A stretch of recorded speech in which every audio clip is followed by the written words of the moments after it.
we're back. We're back after another brief hiatus, another little 3-week break. Sorry, folks. I guess we got weddings to attend. We got trail runs all over the country. Is the cuck chair new in your space there, Ryan? Yeah, the cup chair has always been here. It's just I reserve it for guests of the show to come in at this new place. Maybe they can kind of chime in over my shoulder, kind of peer in. We should Open really, invitation for any of the Lanternites watching right now. you know, check the corrupt Czech media. They run, I think they still do this. They run an online auction every November. We could auction off a chance to watch the recording of an episode of Patio Lanterns, and this winner or the winning bidder will get the chance to drive themselves to Nelson and come and sit in your cuck chair and watch the recording live. What an honor that would be. I can only imagine how much money would raise for various charities. Definitely not going to Czech media's pockets. So how was the wedding this time? Yeah, great wedding. Friend of the show, Kent McDonald. I think he was on maybe in The live episode, 2019 he did. even. Yeah, it was a grand old wedding. Great stuff. Love to see it. Beautiful spot, beautiful people, good little dance floor. Yeah, a couple wobbly pops, and I'm out there moving and grooving. That's all right. A real highlight for me that I think you'd find funny beyond the usual wedding festivities is that when it came to go eat after the ceremony, it was like, okay, we have this buffet style, so we'll call by table, except for Ryan Rancier. Ryan Rancier, you got to go first, and then the bride and groom, and then the wedding party. So there it was because I was gluten-free. Oh, but I like to you're think the there was only also, one? there was there was one other person, Emily, but she wasn't there at that exact moment. So her husband came with me and was trying to pick like the exact pieces that I was to try and make the right plate, but it just wasn't it. It wasn't the right plate. It was like a couple cold cuts and a salad. It's what she got. She actually had to go back. So because it's obviously served separately. No, serve yourself. So it was like the idea is that I get in there before anyone has the potential to cross contaminate. What are they? Tongs? Oh, the tongs. They put them the straight. That's my guess. That's what I'm thinking. Also they love me, obviously, so they think Ryan, bride and groom, wedding party, like it. Does gluten-free food cool faster potentially? Does the gluten retain heat? I think it does. Yeah, I think it's better for the buffets. They love it. They love that sprinkle a little of that zhuzh in there. Wow, I'm kind of surprised that you were like really the only one, and then I was just thinking of other restrictions, but I guess that the other ones they got their own separate plate. Like if there was like a nut allergy, they just got their own plate. Oh, and I guess I could have requested that, but here I am, just everyone watching me. They're not really taking it seriously. I'm not. No, the people as a whole, society is not really taking the gluten allergy seriously. When I hear gluten allergy and I hear peanut allergy, very, very different. Now, I yell that out loud at a restaurant. Very different reactions. Yeah, I'm not gonna die, I guess, is the threshold. Part of me dies when I poop my pants, but maybe that's just not as serious. I love and hate how it's a fad diet. It's amazing because every restaurant knows about it, but on the flip side, it's like there's people saying they have a gluten allergy and they don't. They just don't. And that waters down the seriousness of it. Do you think it should be more exclusive of an allergy? Absolutely, yeah. Should you have like a card or have it on your driver's license or something? Yeah, more exclusive. I don't know what the peanut people do, but yeah, maybe now that we're at the point where gluten-free stuff is socialized enough, we can start shaming others that are just they just feel better with it and they claim it's an allergy. Yeah. Well, shame. as I'm preparing for this episode, as I'm sitting in my rolly chair in my office, supposed to be working, but I'm just contemplating the episode recording to come. I'm thinking, how far back do we go? Do we go back to the very beginning? Do we pick up right where we left off after last episode, or do we just ignore like that missing week? We've got that extra week of buffer here now. Do we just ignore any events that happened in that first week so that we still stick with the 2-week content sample size? Are you suggesting we skip over the patio lanterns retreat? I'm suggesting that I don't know what to do, and I wasn't sure what you're planning to do since we don't talk between episodes. So, do you want to get into the retreat a little bit? I do. I think we should go over all 3 weeks. I want to hear about, now that you've had some time to reflect. Kurt and I went up to Gwillem Lakes for a certain backcountry adventure, and Kurt, is a famous mountaineer. He's climbed Everest after all. Yes. But somehow this is his first time bringing up his own goods. He was asking me if I could Sherpa all his things while he hiked ahead. And I said, there's usually people or animals for that. Yeah. I said, not today, bud. You're your own pack mule and get that fucking pack on you and start grinding. So yeah, Friday after work, Kurt was over in Nelson for a couple of days. We had a great little work from home collab sesh, as I like to refer to it as. Definitely working hard.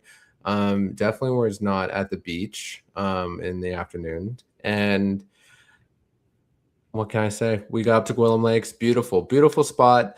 After work, drive up there. We saw a lynx or bobcat and a black bear on the road. And then, a quick grind up to the top. Ain't nothing but a thing for us. And found ourselves a nice little tent pad.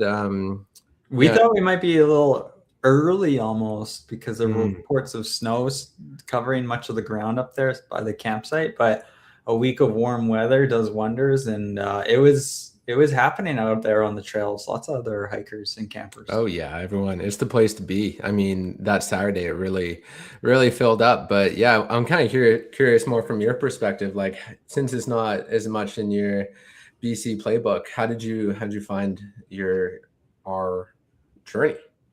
Our journey. It was nice to sleep together for sure up there under the stars. I found, like I told you, I had more so last week. Last week I had a week of horrible sleeps. I think I missed your farts. I think I missed the noise and it's the altitude, everyone. Yeah, I had the worst sleeps ever last week, but the journey was good. We picked a good one. I needed an achievement. I just don't want to go walking through any old forest. It needs to be spectacular. No, you didn't mention this, but I climbed Everest, so I have a pretty high bar for hiking now. So we picked out a good one in Valhalla Provincial Park. If you're into Norse mythology, very exciting, very interesting. Praise the All-Father. Praise Odin. Yes, praise the All-Father. It was a good hike. We made it up there, 2.5 hours up there on the Friday? I think no problem at all. Tons of bugs, obviously. That was the only downside, is tons of mosquitoes. But a good grind up there, a good length. Beautiful campsite up at Gwillem Lakes. Even down below at, is it Wicca Wicca, right? That was nice. We didn't stay there, but we passed through there. That was nice too. But Gwillem Lakes is beautiful, and then from there you can go and do some day hikes, or I don't know, those other guys are doing Devil's there's Butthole. people that do all these crazy ascents once they get up there. Lucifer Peak, Devil's Butthole, all these mountains that just sound past our skill level. Let's be honest. That's leave that for the Everest folks. I was weighing Kurt down. I finally got to join you on one of your kind of man-made hiking trails. You kind of just go with your gut, go with your instinct, and we didn't really get lost. Like, we didn't always exactly know the best way to get where we wanted to go, but we we didn't get lost. It was pretty simple. And we made it up to our own peak, Friendship Mountain. That's right. So that we was discovered cool. it. Great views down below of the campsite and the valley and everything. Yeah, would you because going off trail, I sense some hesitancy. It's like, yeah, Kurt, we're just gonna just start walking. Yeah. We see that ridge up there, we're gonna get there. Right. And yeah, is there snow in the way? Maybe. I don't know. There was like another route we wanted to do to get onto this kind of shoulder between two peaks. And yeah, there was just too much snow in the way at that point. Middle of July, folks, too much snow. That just tells you we're up there. We're going. Yeah, but no, it was no problem at all. I followed in your big footsteps. Yeah, it was great. It was a good experience. Thanks for taking me under your wing. Oh, yeah. We had some good Annie's mac and cheese up there. Some good. We did the old dried food, the classic camper food. Yeah, really just beautiful. Even when we were out just a few minutes from our campsite, staring down into the valley. Really, really gorgeous. I think other campers were jealous of us a little bit, of like how much fun we were having, and like how like on the same page we were. Like we're kind of like linked together. Like, right. I don't know how to like I could tell they were jealous. Yeah. Yeah. So it was awesome. It was awesome. So what did we do? 2 nights, and then we had a quick hike down, ate a whole pizza. Oh yeah. On the Sunday. Beautiful, beautiful. Beautiful. I think we timed it perfectly because now it's Smoke City out there. Okay. I think a lot of people are going to be huffing and puffing out there on the trail this weekend. And yeah, you just kind of got to get out there early. It kind of turns from bug season to smoke season. Then you have a brief window in September when things are good. But then snow comes. So you get poison. You tried to suggest this weekend, I think, when we were planning it. I said, let's get after it. And then we got after it, and it was perfect. Perfect.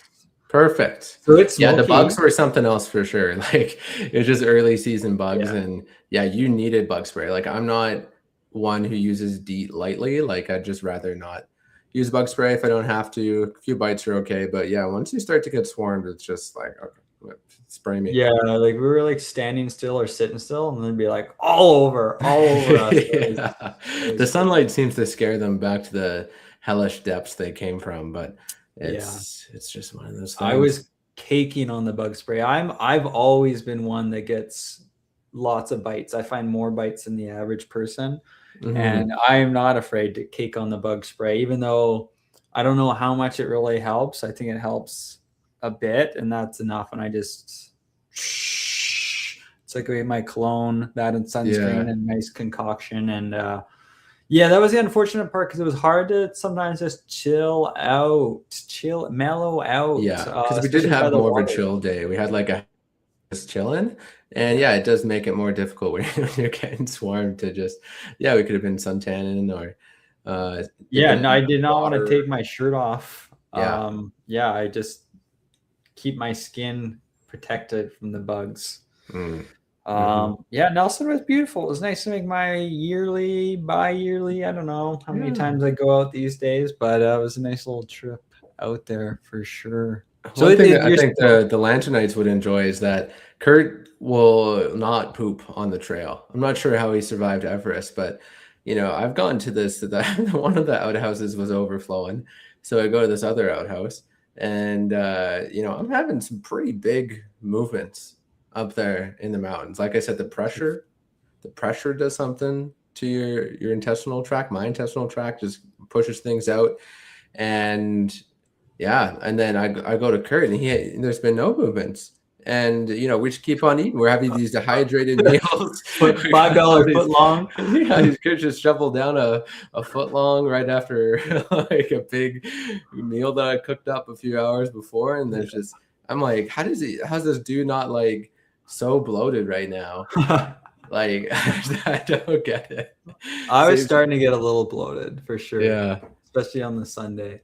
That does happen, but it's just like you said, you kind of have a blessing and a curse. So it's just I'm not the only one. There's dozens of us that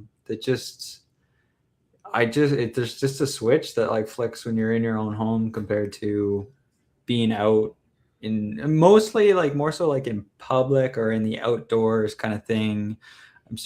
My body's starting to get a little bit more comfortable with your home.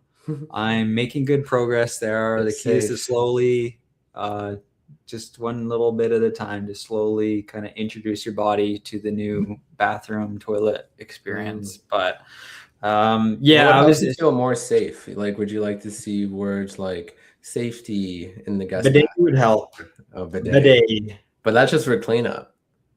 But knowing that it's there for me, it's like having, like, imagine like someone's there, you do the trust fall where you Mhm. close your eyes and fall backwards, and Right. your buddy's there to catch you. It's like the bidet's there to wash you out after. Okay. It's yeah, the bidet is, I really miss it on long travels now when these countries don't have it. Everest. So Everest, obviously I didn't go 13, 15 days or whatever it was without pooping. But no, actually no, they had bidets. It's depending on I think depending on At where these we tea were, they had houses, they had little bidets.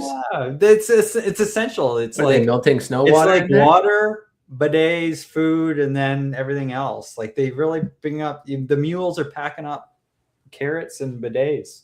Huh. It's incredible. I mean, Impressive. yeah, big toilet paper has just absolutely taken Dude, over I North still don't America. get it. It's just like I still got to use toilet paper after, so Not why? nearly as much. But You still, are the exception. And it's not made for hairy butts. You just got this no, soggy it little is pipe. exactly made for hairy butts. That's where it saves you. But then I got to use more toilet paper because there's all this wetness down No, no, there. no, no. You Yeah. take the right How poop. am I It could supposed to let it be dry? piles and piles of toilet paper on its own.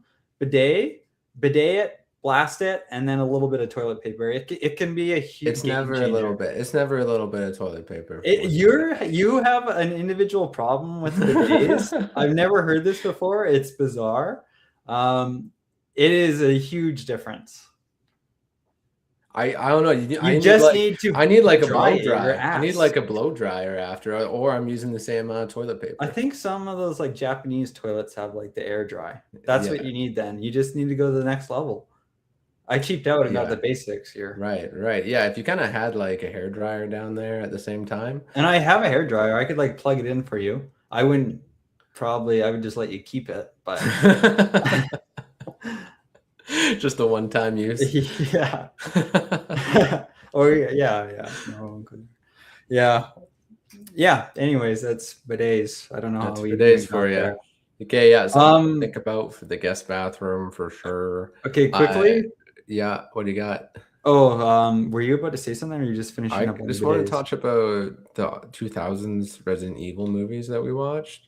No, hold off on the movie talk for a second. Okay, okay. just quickly, just because this was a podcast topic, it was throughout the episode when we did the Coke Zero protein powder. So we did a few episodes back, we did Coke Zero with the vanilla protein powder, kind of a different take on the thick shake. Once the originally created by Ryan Rancier. It was good, but it was a little bit clunky. It kind of just didn't always mix that well. So I told you, like, I took it to the next level here at home. I've got probably 6 or 8 different types of pop here, different pop zeros, diet pops, zero sugar, caffeine, whatever. And I started trying it with ice in the blender on these hot summer days. And I've actually only tried, I think I've only tried the Coke Zero, which is not just the regular Coke Zero, but Coke Zero and zero caffeine, which I think has a different taste. I think it's Coke Zero and zero caffeine. Yeah, because I don't always want the caffeine, because I don't want a Coke Zero at night or even in the late afternoon. So I'll So I have some like the mug root beers and stuff. Those the diet mugs. Those are no caffeine and stuff. So that's nice. So I did the no caffeine Coke Zero, and I don't think it hits as hard as the regular Coke Zero. But I did that with ice and a scoop of vanilla protein powder. Pretty good. But the game changer is the Orange Crush, zero sugar, obviously, and ice and vanilla protein powder. I had it again yesterday.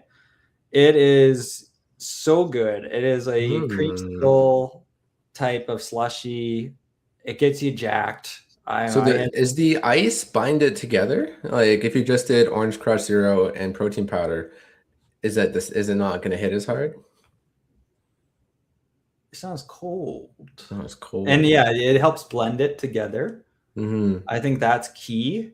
It helps it. It's colder. It's more refreshing. Like it's having a glass of Coke versus going for a Coke slushy sort of thing, right? Yeah. So what do you want? So it's colder on a hot summer day, more refreshing. It blends better together. It lasts longer. I tend to chug it down when it's just like regular Coke or a beer even.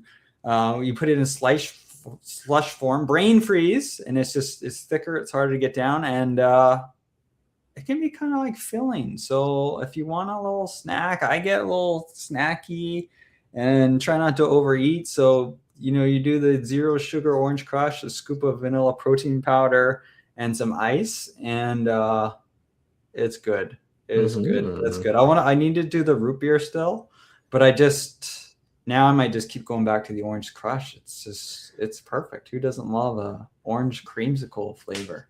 Right. So for the listeners at home who haven't blended a carbonated beverage before, with protein powder, do you have to kind of titrate how much pop you're putting in at a time, or do you just blend that thing all up and fucking blend it? I just put it to the limit. You saw what I made at your house. The max line is just a suggestion on those blender cups. You can go over that as long as you hold on tight.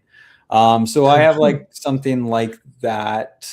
So really it's just how much you can fit. And so there's times when I overdo it. I don't have the right balance between ice and pop, and then maybe I have to leave a little bit of pop out, have some, and then either pour the pop on top or just blend it again once I bring it down a little bit. Or sometimes I just put in too much ice and it's not quite right. So I'd like you to do a little experiment for the pod, just for the sake of my past business idea of thick shakes. Like if you blended one of these creamsicle protein drinks up and you just left it, would it separate again? Would it separate? Left it where? Just like in the fridge. Would it separate to a protein layer and a pop layer? Because that was the technical, the hard ceiling I came across for my experimentation, is that there would just be, you get this like thin little layer of protein at the top, and then imagine that's in a can. You go to open the can, and then it's not mixed. Yeah. No, that's a critical problem. I don't know if I will do that. We'll see. It would like melt slowly in the fridge, and so then I did think it would tend to separate. I think it would a little bit separate regardless if I left it out on the counter or in the fridge. So we'll see if I partake in that experiment. But yeah, that would be a challenge, I think. Do it for the pod. Yeah, we'll see. So we want to talk movies, hey? Yeah. You want to talk Spider-Man or? Wow, I guess we got 3 movies to discuss here. So are we going to spoil? Are we going to spoil things when we go through Backrooms, Resident Evil, and Spider-Man? I guess it's not Spider-Man. Yeah, if you haven't seen Spider-Man 1, 2, or 3 with Tobey Maguire, we will. Yeah, I thought you were talking about the new Spider-Man coming out. No, it's not out till next week. You want to talk about the same Spider-Man we've been talking about for 8 years ago? Okay, so now we've gone down the Spider-Man road. So obviously we're going to start with Spider-Man. So Spider-Man has been on my mind. It's been a while. You're obsessed. You're fucking obsessed. It all started with pizza time during the pandemic, and you're like, got pizza time, and So Kurt ended up on the most played list for Spider-Man 2. Yes, so pizza time. I had this whole montage of Pizza Town. I get pizza. I put on Spider-Man 2. About 15 minutes into the movie, maybe less, he shows up to the counter of the hotel or whatever, to the concierge, and he says, "Pizza time."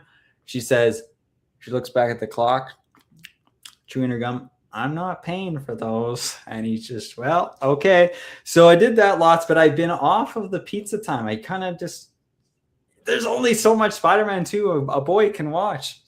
But you brought it up. It's been on my mind since Valhalla. It's on my mind. So last weekend, I watched Spider-Man 2 in full, and I followed up with Spider-Man 3 even. I did not watch Spider-Man 1.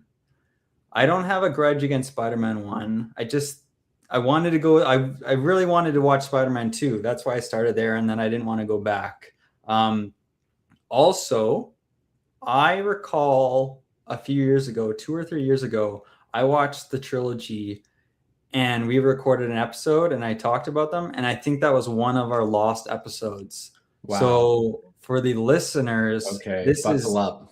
Yeah, buckle up. This is nearly brand new material, but it's not going to be as long as that because I did skip over Spider-Man 1. Great flick. No qualms with that one. I just wanted to highlight a couple things about these movies. Spider-Man 2 is incredible. That is a must-watch superhero movie. I was thinking it's got to be between that and The Dark Knight for best superhero movie of all time for me. And I probably have to go lean Spider-Man 2 because he is my favorite superhero. Talk about him all the time. It's so fun to watch him swing around and watch Dr. Octopus with those tentacle arms. The opening theme is so good. I did get goosebumps when it came on. It goes, it's that fast-paced little drumming, and then it goes epic. And then they're showing like kind of the scenes in the opening credits of what happened in the first movie to get you up to speed. It is unbelievable. So the music's awesome. The action is awesome. Some of it hasn't aged that great. It's it's over 20 years old now. But overall, it still looks really great. Dr. Octavius, Doc Ock, he's a great villain. His dear Rosie perished in the in the laboratory accident, and his inhibitor chip destroyed. So the tentacles kind of took over his mind for a bit. It really is a great movie. I was watching that. I was enthralled. It's a really great movie. Jonah J. Jameson, played by J.K. Simmons, he might actually steal that movie. He is so good in every scene he's in. Parker. I watched Spider-Man 3 after, and he's good in that too, but I don't think it compares to Spider-Man 2. And Spider-Man 1, I can't remember how much he's in it. Of course, Peter kind of gets the job there, I think, like partway through. But in Spider-Man 2, he steals every scene he's in. He is so good, so funny, awesome. It's just awesome. I think the one weak point of the entire like franchise, really, like as a whole, is kind of maybe the Mary Jane to Peter Parker relationship isn't always. It isn't always great. It just maybe the chemistry is not always there, but near perfect film. I hard recommend Spider-Man 2, and then just quickly on Spider-Man 3, I decided, you know what, I wanted to watch Spider-Man 3, and I kind of wanted to watch it for the music because I know that there's a couple new jingles in that one for the Black Suit and Sandman. And I kind of watched this over a couple parts. I wasn't paying as close attention to it.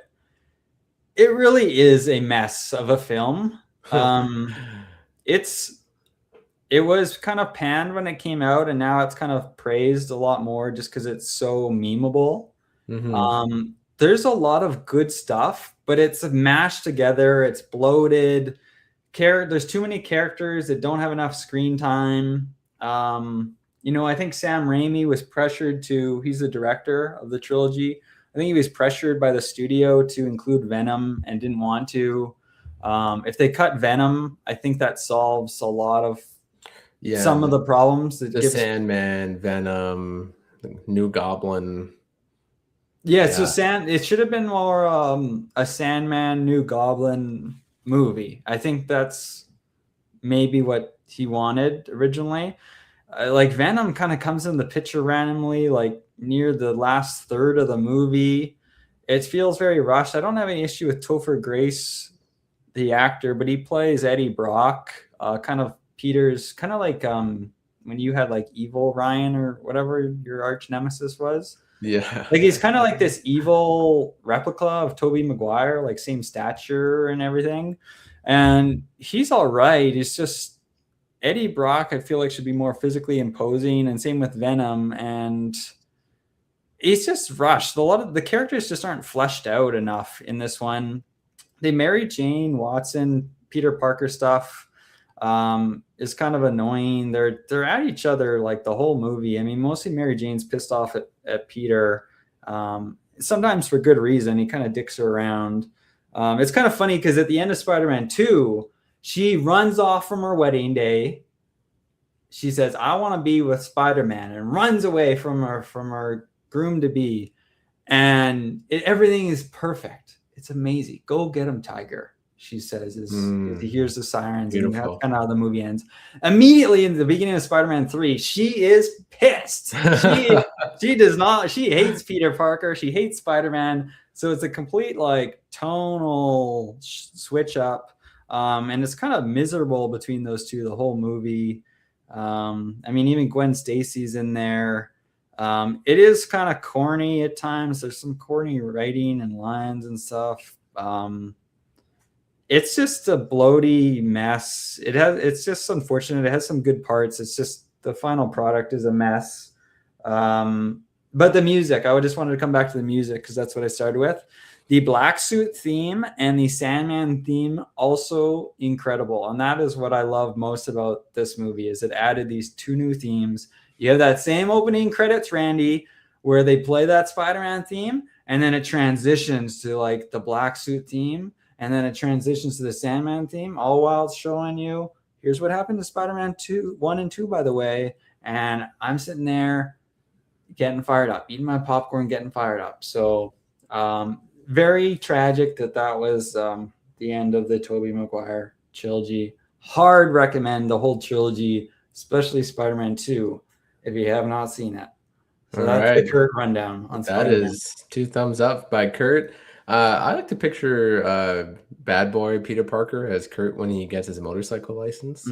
Maybe he dyes his hair black, and he just starts winking and being a bit more flirtatious around town. Love it. Yeah, absolutely. He's so confident. He's cool. He's a nerd. It's kind of cheesy, but it's kind of cool. Yeah, something powerful. Okay, what do we hit next? I'm on a roll here. Resident Evil. Let's stick with the 2000s era before we get to Backrooms. What about Obsession? We never talked about Obsession. Oh my God, we talked about Obsession on the trail nonstop. I know, but on the pod. Okay. Yeah. Do you want to do a quick rundown? Let's do Resident Evil first. So you start us off with Resident Evil. We watched what? Yeah, Resident Evil. There's nothing pisses Kurt off like going out of order, but we found a free version of Resident Evil 2 on YouTube before we watched the first one. So over the duration of the trip, we watched Resident Evil 2, then 3, then 1, and of course they have different names, but I forget how. Yeah, Resident Evil names are. So start off with 2. We can figure it out as we go. All very different movies. It seemed to go in decreasing quality. I liked 1 the most, then 2, then 3 probably. Very 2000s of them. Oh yeah. Like we were talking about, like some of the makeup, like just that one character's face was just like kind of distractingly brushed, like Airbrushed or airbrushed. something. I'm You not sure still what the see term that is. today. Yeah. But yeah, she was like, I don't know if that was Claire or her sister or friend or whatever in the third one, I Mm-hmm. think, but extremely like airbrushed face. It was like, Yeah. yeah, that does not look good or real. Yeah. That's good. I mean, I wish there was more. Like I guess was it the second one was all about Raccoon City. Yes. I wish there was more time spent in Raccoon City. So the first Yeah. one was just all underground. Like you're in this massive, massive lab. It was interesting kind of hearing about these different side characters. Kurt's talking about, yeah, this guy appears in RE3 and so on. I'm like, Yeah, I okay, was catching you okay. up on the lore. Yeah, a little catch up. Yeah, and then they just kind of like disappear, never to be seen again, or maybe they pop up again later, or who knows. It's funny seeing it on the big screen because yeah, there's just like different arcs. Like there's all these arcs where like, is this canon? I don't think it's canon because No, it's it not. wasn't. It No, I wasn't. Yeah, know it's not. Capcom. But I was confused as the like, what do I trust the game? You gotta trust the game lore over the movie lore. They've probably a lot of the times when it gets really messy like this, sometimes somebody at the company high up obviously will come out and kind of clarify what is and isn't canon. Hmm. Otherwise, sometimes it's just word of mouth or rumors and stuff. The movies are obviously not canon. It's so loosely based on the games. The events cannot happen at the same time. There's different characters. So only one or the other really can be canon. It's the games, not these trash ass movies. Yeah. I think if I wasn't so interested in Resident Evil, I'd be like, pass, just pass on the Well, movies in yeah, general. I never Um, watched these for a reason, but yeah, now that the newfound passion for Resident Evil and like a good kind of crappy movie to watch at your place fit. yeah. So there's six. I think we discovered there were six Resident Evil movies in this franchise Yeah, or these way more than I characters. thought. Yeah, so we got through three of them. Maybe we'll get to four, five, six one day. I Uh, want to get into I do want to get into the new one more recent ones because I thought they do introduce more Resident Evil characters like Chris and maybe mhm. Leon. So I want to Leon. see their take because we saw Jill, we saw Claire Oh, Redfield, we yeah. saw Wesker, we Mhm. saw Carlos, which is one of those characters you didn't know, but he's in RE3. We saw Nemesis in the Resident Evil 2 movie, Yeah. which is the big mutant baddie. So they have different characters they mix in, but I think they are bringing in more later Mhm. on. And so even if the film quality keeps going down, that brings me back in. Yeah, there's almost a point in I think in Kurt's movie watching review where it gets so bad that it's good. Like you kind of like Yeah, that where it's there's this chaos. There's like a mid level where you're like, but like if it's down in the gutters, then it's almost better. yeah, because you kind of it's like that self-awareness. Like the first two or three, I think they're trying to make a decent movie, Hmm. and they're not really. I liked Resident Evil 1, the movie might have been a better film. It probably was a better film than the other two. But maybe it's because we watched it first. Maybe it's because of the Raccoon City. But I thought Resident Evil 2 was more entertaining. And I think it was the Raccoon City. I don't want to be watching a Resident Evil movie where you're in an underground bunker. Like, I rarely want to watch any movie or show where it's like a bottle episode or anything where you're isolated to like one environment. Hmm. It's the same reason like people kind of complain about like sewer levels that are like prominent in Resident Evil games and other video games. It's like the most boring environment, and you decide to put a large portion of your movie or game here. It's like why? Like Raccoon City, when the zombie outbreak is happening, is far more interesting. So I did like that. I also like when she like I don't even know her character's name, but she rides in on a motorcycle and like jumps off it, it Yeah. blows it up and kills Yeah. a couple lickers. Like you're Awesome. like, she's immediately like super powered. We're like, who is this superwoman here? When we're watching Resident Evil 2, it was crazy. Yeah, that's awesome. Good time. But yeah, the third one was kind of for me like, yeah, they're in the desert and there's this caravan and they're on the road and they're going to try and get to Alaska, which is some far-fetched plan that doesn't make any sense. Yeah, we're going to catch a helicopter out of the desert and get all the way to Alaska. It's like, sure. So they in Resident They Evil just kind 3. of stay in the desert the whole time. And Yeah. at that point I'm losing the plot. People are in the caravan are dying left, right, and center, and I don't really care about them too much. And neither does the rest of the cast seemingly. Like it's just That one it was kind of similar to the first one in that it was in the same environment.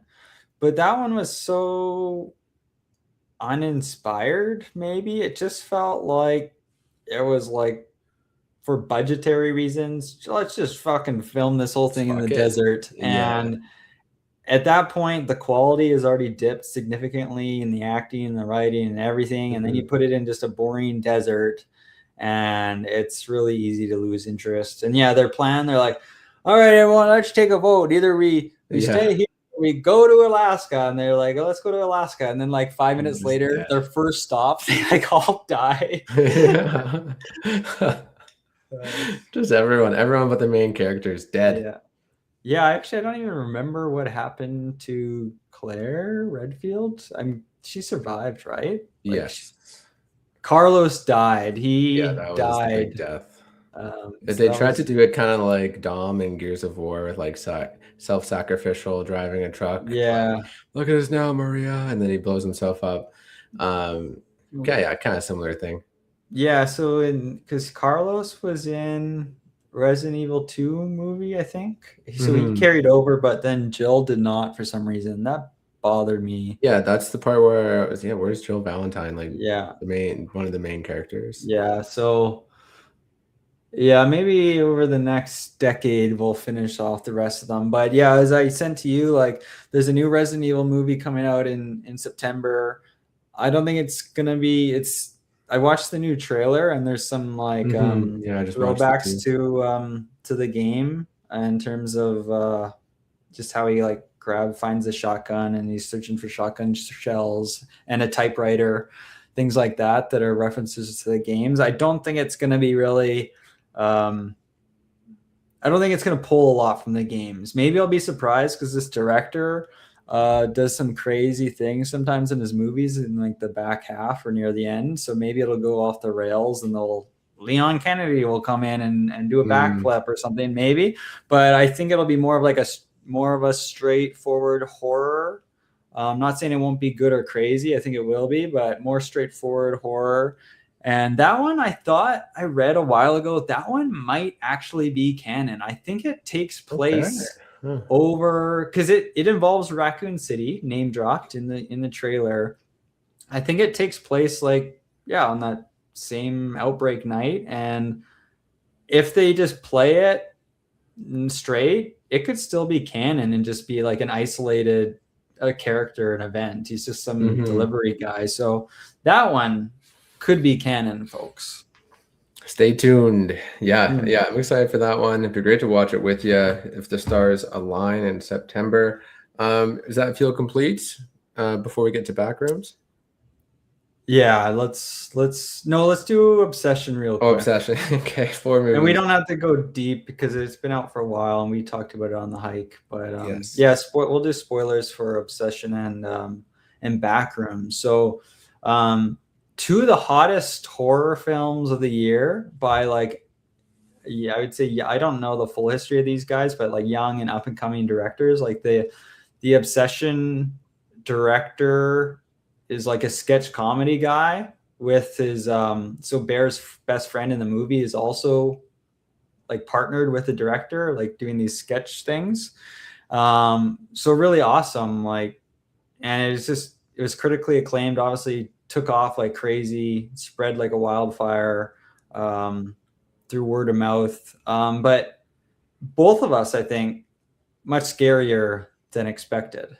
Yeah, Yeah, there was a point where like, yeah, Nikki's kind of standing in the corner watching Bear sleep, and I didn't really see her at first. It scared the shit out of me, but I really liked, yeah, the cinematography was great. Like you just can't see Nikki's face a lot of times, and she's kind of, yeah, she's going absolutely insane. And yeah, it's really hard to watch at moments, even for me. I had to just turn away. Yeah, I wasn't like I was scared and creeped out for sure. I was a bit I was warned by somebody that it was scary. I was like kind of like we'll Mhm. see about that. I think maybe I watched a trailer a long time ago and then I kind of avoided it. Once I heard it was a good, you try and stay away cuz those movies, especially those kind of horror weird movies, the less you know the better. Same with Backrooms, right? And yeah, this person wasn't wrong. Like it was scary. It wasn't like for me, I get more scared at some other stuff. There were times in back rooms where I was more scared, probably in suspense. But I'm not sure which one overall I would say is scarier. But like I get scared more like with like more paranormal stuff, I would say, than the obsessive Yeah. girlfriend. But and then also just the layer added because I thought basically crazy girlfriend, crazy ex. Careful what you wish for. She's crazy, and um, the layer that she was kind of like possessed. I didn't expect that, and I like that Mhm. because then it adds another layer of horror on her side. Is that there's moments when you kind of connect with the real Nikki, or she's talking or screaming out, and you can kind of understand the horror she's going through from her side. And I wasn't expecting that, so yeah, it was quite good. And I fear for these movies sometimes because I'm like usually like obviously in the know. I'm a big movie guy, so I kind of know what's coming out, what's supposed to be good. And so I heard so much about this movie. When that happens, it has a hard time living up to the hype for me. I would say it probably didn't fall far off. I tried to keep myself in the dark, and I really enjoyed it throughout. Yeah, agreed. I thought the funny, like low key funny part was that like I think both of us had heard lines from Nikki at like different relationships in our past. Like there Yeah. was a line where it's like, "I think I love you more than you love me," and Yeah. I'm like, "Fuck, I've heard that one before." Yeah. Yes. I Just mean, like, and those are the lines that were going like viral on like Instagram reels and stuff like that, and people were just putting random captions on that stuff. Same with mm, the dinner scene when I oh, thought we were that was having a so hard nice to night. watch. Yeah. Yeah, it is. It did. I think a lot of people can relate on some level. Obviously, this is there's a lot more going on, and this is to a crazy degree. Um, but I liked it. Yeah, Bear Um, still really wanted to make it work after so much shit. Like he was really like there was up until the 11th hour, he was really trying to make this work.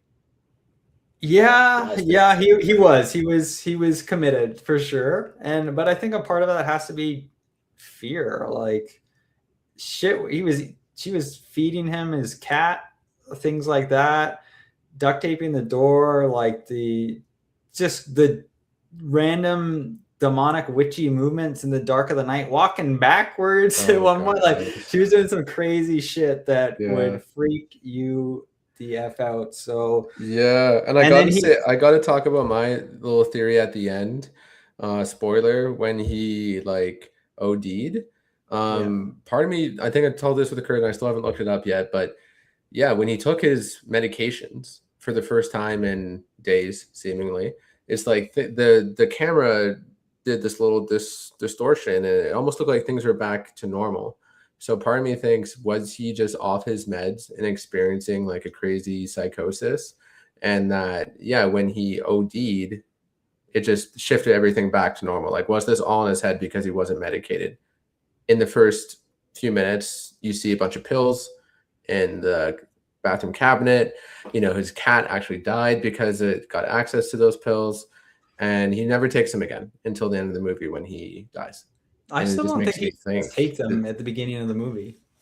I didn't well, rewatch it. maybe that was the problem, is that that's the day it started when he didn't take Yeah, I gotta say, I hate that theory. It makes the Mhm. movie way worse if that were true, and I also don't think it's real. I think the camera shift was, again, I never went back and rewatched any of these scenes unless it was like an Instagram meme, but she wished for him to love her at the end, so that was probably the camera shift that you're looking at, is then he's possessed basically, and then he dies though because he already took the pills. So I did see one thing is that I think this is pretty common. They film multiple endings. So I don't know if this was the original ending or if they were just, let's do two and then see how audiences react. But they had filmed it where she kills herself at the end. And there's still like blood on the ceiling that apparently you can see from when they filmed that version of the ending. So that was kind of cool. But I really liked the ending because it's really freaking dark and her life is fucking over. Yeah. I mean, yeah, she's just sobbing as the credits roll because basically everyone's dead and she's probably going to jail and maybe even worse because how is she going to explain any of this? Yeah. Yeah. Also, what happens to all that guy's money that he wished for? His best friend? $1 billion. Is that just in his house still? Yeah. Yeah. It's Nikki's now. Why would it be Nikki's? Finders keepers. Well, she didn't. Why would you go over there? Well, wasn't it? Oh, no, it's in his best friend's house. Yeah, I thought it was in house. Bear's house. You're right. Yeah, it goes through his estate. A lot of tax issues right there. I guess Let so. me tell you that. Yeah. Oh, boy. Okay. Backrooms. Off the top, did you find Backrooms or Obsession scarier? Well, I just mentioned in the previous review, there were times. I think overall, Obsession was scarier, but there were times when I think I was more scared. Some of the,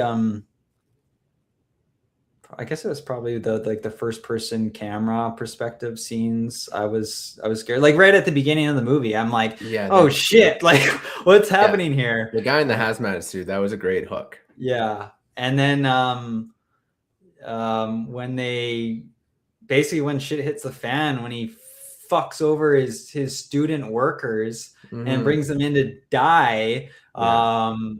That was kind of scary. You're waiting for something to happen too. And then there were some other scenes. So I think there were like glimpses. There were short periods where it was scarier, but I think as a whole, probably Obsession was scarier. Just before you get into it, I just wanted to say, so with Backrooms, and so I looked into it a little bit further. But I mean, this kid was 20 years old, the director, when it came out. Awesome. Now he's 21.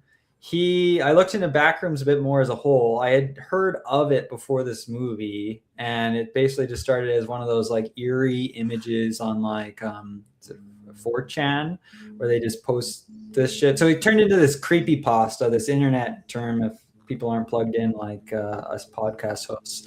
But there was this Backrooms image that was posted. It's just one of those unsettling, weird images, and for some reason it's kind of creepy. And then from there, it just took off. Like people developed like lore, they developed video games, and so this director directed. He's still making these, but he's made these like his own like video short film like series. And I never went back and watched them, but apparently there's at least another one coming out in the next few months or by next year. But he started just directing these short films, and then all of a sudden he's got this movie deal, and that's where we're at. So just a kid. Just a kid. Way to be. Way to fucking be. Yeah, that's incredible. Okay, no, sorry. You okay? Yeah, no, I was looking at I was hearing noises, and so it was throwing me off. I wasn't sure if somebody's mowing their lawn at your place, or Someone I hear some kind of lawn work going on back there. at first I thought you had like you were like got bored and just turned on like a video or something. And then I was looking at your mic and I was like, oh, does he have it backwards again? But no, that looks like the right way. No, okay, so go on with your Backrooms experience. Yeah, Backrooms. I think the scariest part was this Christmas tree room. You kind of stumble into this Christmas tree, and there's something about that little dude in the wheelchair that really scared me, startled me. And I'm gonna connect this back to Resident Evil 7, the video game that Kurt hasn't got to yet. There's a scene where you're in this. It's kind of like a famous scene, I think, for the video game where you're having dinner with essentially the bad guys, like they're zombies at this point, and it's exactly like the setup of the dinner scene in Backrooms. Like it totally reminded me of that. You're being served this crazy shit. The guests, like there's people, there's someone in a wheelchair, like in RE7, there's the Gran who's in a wheelchair, who's kind of just hanging in the background. Everything's disgusting. You're worried about offending your host, but you're like tied up in the chair. Like, yeah, lots of parallels there. So I'm curious if the director was ever inspired by RE7, because I think they came around the same time ish. And yeah, I was stressed. I was very, very stressed throughout. I always got to try and find a hot take on here. The only thing, kind of like me trying to connect the dots with Bear ODing at the end of Obsession, the therapist in Backrooms, her character is just like, okay, it's interesting that she's the one that survives the longest. And, is it because she's relating to all these different parts from, I forget the main guy's name, Clark. She's like, so she's a therapist, and she has this moment where she's like, has this realization, like, I can't fix you. Like, I don't know what the fuck you should do, Clark, to fix yourself. And I think it's like she's kind of in the room with all these different parts of Clark, in a weird way, or memories. Like, yeah, it's just like in the end, she becomes one of these fucked up characters too, right? So is it just trying to represent Clark's memory? Like he's remembering someone in the wheelchair, or this woman, or this old fat guy, or, the big pirate version of himself. And then at the end she dies, and she becomes one of these characters. So is it all just like, she doesn't die, representing Clark's mind? Oh, maybe she doesn't die, but she has a person who's in the back rooms. Yeah. That's just a memory. You don't like that either. Okay. No, it's everyone's memories. You say everyone's, but it felt like so at least the people that go there. You can see that at the end, because then it takes obviously it's taken kind of inspiration from his furniture store, and then it's taken inspiration from like her childhood home. Mm-hmm. She had that concrete handprint. So, basically Backrooms. Let me go way back to the start of the movie. Captain Clark kind of owns this furniture store, and he finds this mysterious back rooms. Like, whose rooms are these, right? And it's weird because he just passes through a wall. So very strange, obviously, right off the bat. He's going to therapy at the same time. He's seeing that therapist that you talked about. He yells. He's a guy who yells at his wife, his ex-wife, who kicked him out of the house, and he's still pissed about that. Yeah. He sleeps at the furniture store. He drinks every night, and the lights always flicker. He wonders what the fuck is going on with the breaker. He wanders down there, wanders through a wall, because there's like a glint of light in the wall. So he sticks his hand in there and he passes through the wall, and he's in these back rooms. And it is, what did he describe? It's like describing a dog to someone and then asking, that's never seen one, and then asking them to draw it. So everything's off. Like, it's just not how you would lay out an office space or a store or anything. Everything's weird. And like the stop sign, there's random objects in there, right? So there's a stop sign that's like pots aside. I don't know, like it's spelled wrong. there's things, there's like couches partially in the ground, there's like stools and chairs stuck together, and it's really weird and eerie, and seemingly endless. So he keeps wandering around. Sorry, I was getting an echo. That fucking lawnmower is like, it's really distracting. Yeah, I'll mute myself when I'm not talking here. Okay. Yeah, that's nice. Yeah, I don't know. That lawnmower is Randy's neighbors there. But so the film switches perspective from like found footage style from, you've all seen Paranormal Activity or Blair Witch Project or something. So it's shot from a video camera, like we talked about that hazmat suit guy, and then just like normal film perspective. And so anyways, Clark wanders through this furniture store. It's kind of weird. Nothing really crazy happens. Maybe someone or something's in there he notices, right? Kind of spooky. He decides, what would be a good idea? These two like part-time kids that are on their day off, why don't I bring them with me? They can film this shit. There might be something in there. Something definitely smashed a sign that was in there. It scared me enough to get the hell out of there. But let me bring these two kids back with a camera, a couple potheads, and then I'll show my therapist that I'm not crazy, because I told her about these back rooms. She thinks I'm even more delusional than before.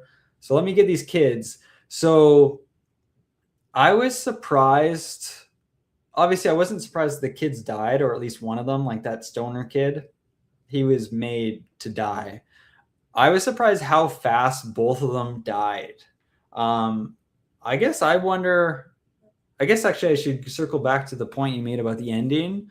I mean, the ending, they kind of talk about it through near the end, though. It's like the backrooms are kind of like memories in general, and it's not Clark. You can just see it through like the stop sign and the childhood home and these other people. I guess I don't know if they're people that have been there or something, but it's grabbing people's memories and like misremembering. And there's a scene where it like goes lower and lower down to the back rooms, and the memory gets worse and worse of a room. And then all of a sudden there's like a couch that's partially in the wall, and then there's like no couches, and there's like an upside down stool, and then there's like a crack in the wall, and then it's just like an empty room, and then it's like an empty room with a hole in the wall. So it like, the further you kind of go down these back rooms, the more it like misremembers. It's kind of like my memory. It's a little fuzzy now in my old age, but it's not just his memories. I think it's pretty safe to say it's not just his memories, although he did come up with this pirate Clark, which was a real monster in this film. So I guess I wanted to ask you though, there's a couple things, because I think they made a couple decisions here that really changed how people felt. No, your mic's still messed up, but what do you mean? What's wrong? It's like repeating. I hear my own voice. Oh God. It's almost like you have sound coming out of your laptop as well. Huh. Yeah, it sounds, everything's normal on my end here, buddy. Maybe you check that it's using your mic right now and not just I from the beginning of the show. Okay. Not one of those early moments. Yeah. Yeti stereo microphone. Yep, you got it. Sure, guys. This is a live show. We're just producing on the fly. How's that? Any better? Let me talk. It seems better right now. So yeah. See. Okay. I think something was going on with the speaker. Excuse me. Excuse me, everyone. Okay. We're back. So they make a couple critical creative decisions. First, they decide to kind of just sprinkle in the found footage. There seems to be a lot of people out there that think it would have been a better movie if they just gone all in on the found footage. Those certainly were the most tense and scariest parts, I think. My argument would be that maybe it falls more into a generic film when it does that, because I feel like a lot of found footage films or the horror films are kind of much of the same, but the sequences were good. So maybe if they did lean into it, it would have been really cool and scary. The other main thing is that they don't spend enough time exploring the back rooms. They spend, I don't know what it was, half the movie where he's kind of in and out of his therapist's office and then going into the back rooms. I mentioned how they killed those kids off immediately.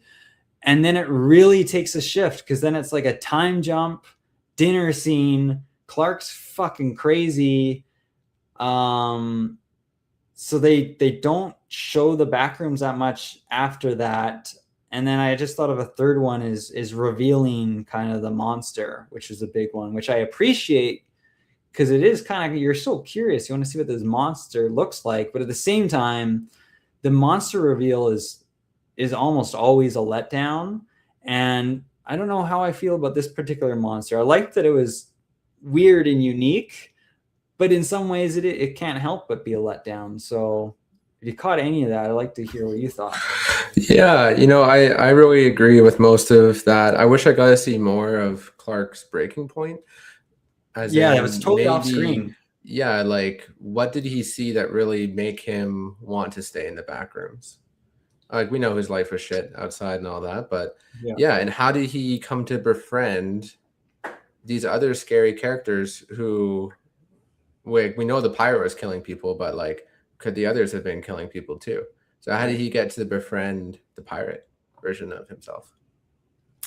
Yeah, I don't know exactly because there's like before it does that like cut in like scene cut time jump, there's something seemingly the pirate picks up his camera and then I think it's like Kate or something. She's like on the other side of this wall and yelling. She can see through it. It's like a one-way glass. And is like, Clark, look behind you, as the pirate or something else picks up his camera. You have no idea what happened there. You have no idea what happened to her other than her head fell off and it's in his freezer. You don't know where he eats or poops. I saw people suggest a poop corner. He made a phone call to his therapist at some point. Has he been exiting the back rooms periodically to make phone calls and poop and eat? Or is he eating the stuffing from the bodies and pooping in the corners?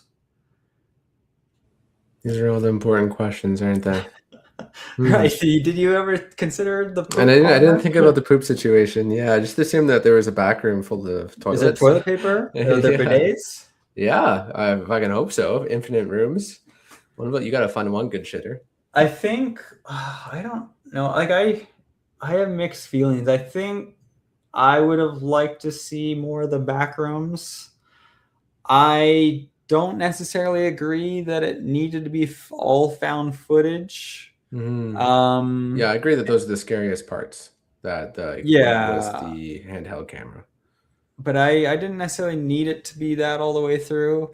And then the monster reveal, I have such mixed feelings about the monster reveal. Like it is cool in a way. It feels very unique. You've got this 7-foot pirate monster following you around, but it does take a lot of the horror and tension out once you get used to them. Once it wasn't as scary post reveal.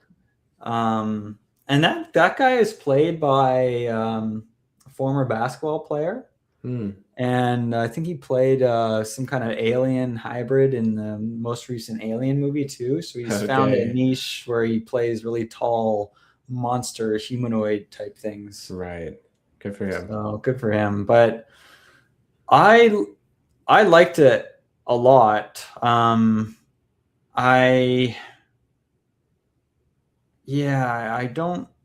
There was something off. Like I think that final act has really caught a lot of people when I was looking into it, as it turned a lot of people off. I didn't hate it. I just wonder if there was something better there. And there are a lot of questions, which I don't mind. Like this is the type of thing where I don't need everything questioned. Who started Backrooms and stuff? But you want some mystery here, but there are a lot of questions about the when he went crazy, the whole time jump just started a lot. You start asking a lot of questions. And what happened to Kate, if that is her name? Mm-hmm. The poop corner. Yeah. Mm-hmm. The poop corner. Agreed. Good flick. I think Backrooms. I think Obsession was scarier and more. Yeah, I think it was my favorite over Backrooms. Yeah, I feel like most people would say the same too. I think if like Backrooms was definitely weirder, I think, and more.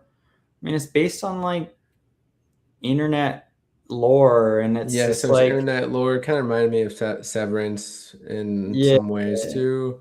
But yeah, still very Obsession was incredibly more original. accessible, I think, for the average fan. Um, I would agree with that. I hope I would like to see more Backrooms, a sequel or something. Um, I don't know. So yeah, I think it was really cool. I was definitely intrigued. I'm still sitting with that one and how it went and wondering if there was a better version out there slightly, but good film. So congrats to those directors. We'll have to have them on the pod this year or maybe Yeah, next let's bring year. them on after their big circuit. Okay, what movie is next? Do you want to Oh discuss? gosh, I haven't thought that far ahead and just been in the wormhole here. Of course, there's some big movies coming to the box office, Yeah, and the Odyssey yeah, is it could out. be an honesty weekend. It could, because it's just everything's kind of smoky, and I want to be in an air conditioned, cool, clean True. room. Not a bad idea actually. And then Mm. yeah, I might have to go see Spider-Man in theaters. I don't know if it'll be the first day, but that I think comes out July 31st. Fuck, maybe I'll just have to go on a Friday afternoon. We'll see. Yeah, Yeah. do Odyssey Spider-Man doubleheader. This Oh summer is boy, now we're Barbenheimer. talking. I saw somebody on like Reddit, his tongue like melted off because he ate too many Sour Patch Kids. That would be like me if I did a double header. I'd be eating all these candies and popcorns and pop. But that's too much. That's too much movie. I mean, I don't know. The Odyssey, they're talking about like the 70 mil IMAX format. I don't really know what it is, but it's like a bigger screen. That's the way to watch it. That's the type of movie I watch at home. I wait to watch it home just because I think it's long. Like all those movies are so long nowadays. But we'll see. If I had to pick one, I got to go with my boy Spidey. But I guess if it turns out to be terrible, maybe I won't be interested. Yeah, he's not my Spider-Man. They're all my Spider-Man. See ya, folks. Good night. Good afternoon. Good morning.